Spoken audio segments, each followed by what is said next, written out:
ပရိသတ်ကြီးအားလုံးမင်္ဂလာပါခင်ဗျာကျွန်တော်ရဲ့ Compact News by MD Channel မှာပြန်လည်ကြိုဆိုလိုက်ပါတယ်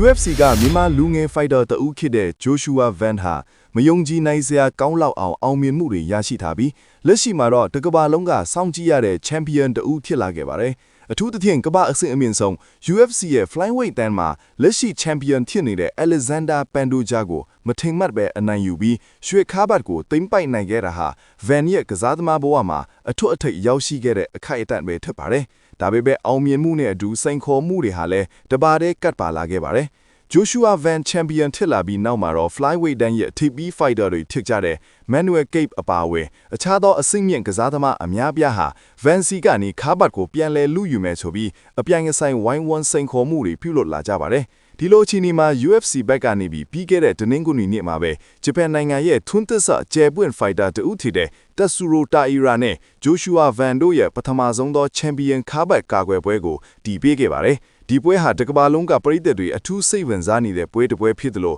Van တက်လည်းသူ့ရဲ့အရေးချင်းကိုသက်သေပြရမယ့်ပွဲကောင်းတစ်ပွဲဖြစ်ခဲ့ပါတယ်။သို့တော်လည်းပွဲထူးတက်ရမယ့်ရက်နီးကပ်လာတဲ့အချိန်မှာတော့ပရိသတ်တွေကိုအားသင့်စေမဲ့တဲ့တစ်ခုထွက်ပေါ်လာခဲ့ပါတယ်။အဲ့ဒါကတော့ Joshua Van ဟာလေ့ကျင့်ရေးအတွင်းဒဏ်ရာရရှိသွားလာကြောင်းအခုကျင်းပမဲ့ပွဲစဉ်ကိုပါဝင်ထိုးသက်နိုင်တော့မှာမဟုတ်ပဲပွဲကိုရွှေ့ဆိုင်းလိုက်ရတယ်ဆိုတဲ့သတင်းပဲဖြစ်ပါတယ်။ဒီသတင်းဟာ UFC ပရိသတ်တွေကြားမှာကြရက်ရိုက်သွားခဲ့ပြီးဝေဖန်မှုပေါင်းစုံကိုဖြစ်ပေါ်စေခဲ့ပါတယ်။ UFC ရဲ့တရားဝင်ထုတ်ပြန်ချက်အရ Joshua Van နဲ့ Tatsuro Taira တို့ရဲ့ champion လူပွဲကိုမေလထဲမှာကျင်းပမဲ့ UFC 328အစီအစဉ်စီကိုပြောင်းရွှေ့လိုက်ကြောင်းသိရပါတယ်။အဲ့ဒီပွဲစဉ်ဟာ Newark မြို့မှာကျင်းပမှာဖြစ်ပြီးတကမ္ဘာလုံးကစောင့်မျှော်နေကြတဲ့ Khamzat Chimaev နဲ့ Sean Strickland တို့ရဲ့ middleweight တန်းထိပ်တိုက်တွေ့ဆုံပွဲမှာတွဲဖက်ခေါင်းဆောင်ပွဲစဉ်အဖြစ်ပါဝင်လာမှာဖြစ်ပါတယ်။အခုလိုပွဲရွှေ့ဆိုင်းလိုက်ရတဲ့အပေါ်မှာ Joshua Van ကိုပြစ်မှတ်ထားပြီးပြင်းပြင်းထန်ထန်ဝေဖန်တိုက်ခိုက်မှုတွေလည်းထွက်ပေါ်နေပါတယ်။အထူးသဖြင့် Van ဟာ Pantoja စီကခါးပတ်ကိုကန်ကောင်းလို့သာရရှိခဲ့တာဖြစ်ပြီး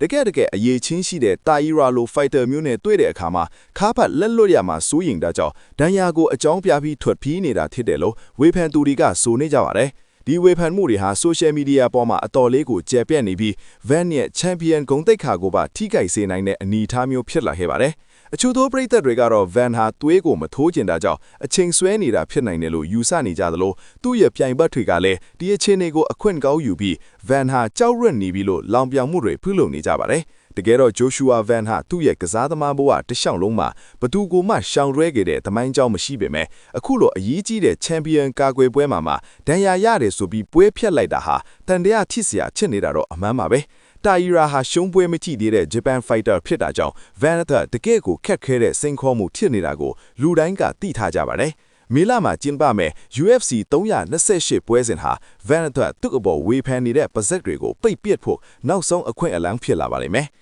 အကယ်၍အဲ့ဒီအချိန်မှာထပ်မံပြီးပွဲပြတ်ခဲ့မယ်ဆိုရင်တော့ Van ရဲ့ champion ဖြစ်မှုအပေါ်မှာမေကွန်းထုတ်မှုတွေဟာပိုပြီးအရှိန်မြင့်လာမှဖြစ်တယ်လို့ UFC ဘက်ကလည်းခါးဘက်ကိုပြန်လည်ရုပ်သိမ်းတာမျိုးဒါမှမဟုတ်ယာယီ champion ပွဲတီးဖေးတာမျိုးတွေလှုပ်ဆောင်လာနိုင်ပါတယ်။အခုချိန်မှာတော့ Joshua Van အနေနဲ့ဒီဝေဖန်မှုတွေကိုတစ်စိတ်ကြမ်းကြမ်းခန့်လျင်ဒဏ်ရာကိုကုသပြီးအကောင်းဆုံးပြန်လာနိုင်ဖို့ပြင်ဆင်နေရမှာဖြစ်ပါတယ်။မေလမှာကျင်းပမဲ့ Chimaev နဲ့ Strickland တို့ရဲ့ပွဲကြီးမှာတွဲဖက်ခေါင်းဆောင်ပွဲစဉ်အဖြစ်ပါဝင်ခွင့်ရလာဟာ Van အတွက်တော့ကမ္ဘာအဆင့်ဂုဏ်ဝိခါကိုပြန်လည်ဆယ်လုံဖို့အကောင်းဆုံးစင်ပြင်တစ်ခုဖြစ်လာပါလိမ့်မယ်။ Van ဟာတကယ်ပဲအရေးချင်းမရှိပဲခါးဖက်ရထားလို့ထွက်ပြေးနေတာလားဒါမှမဟုတ်တကယ်ပဲဒဏ်ရာကြောင့်အနားယူနေတာလားဆိုတာကိုတော့မေလထဲမှာကျင်းပမဲ့ UFC 328ပွဲစဉ်ကပဲအဖြစ်ပြေးသွားမှာဖြစ်ပါတယ်။လက်ရှိအချိန်မှာတော့မြန်မာဂွန်ဆောင်ဖိုက်တာတဦးမပေါ်ကြားရောက်နေတဲ့ဒီဖီအောင်းနေဟာအတော်လေးကိုကြီးမားနေပြီးသူဟာတကယ်ချန်ပီယံစစ်ဖြစ်တဲ့ကြောင်းတက်တည်ပြဖို့အတွက်ကိုအချိန်ကသာစကားပြောသွားပါလိမ့်မယ်။ပရိသတ်တွေအနေနဲ့လဲ Van ရဲ့အခြေအနေကိုစိုးရိမ်တိုးကြီးစောင့်ကြည့်နေကြသလို